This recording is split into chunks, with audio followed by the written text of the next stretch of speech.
I chose facility maintenance because it's like the jack of all trades. We have carpentry, electrical, plumbing, metalwork.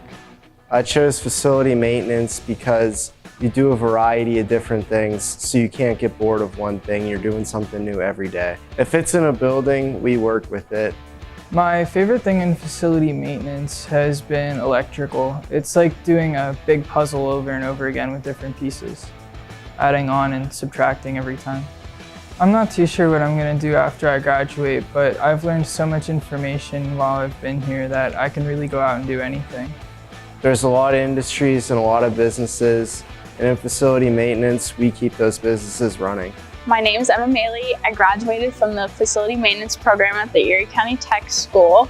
I got a co-op at Gannon University, and now I work part-time at the university and I'm a student.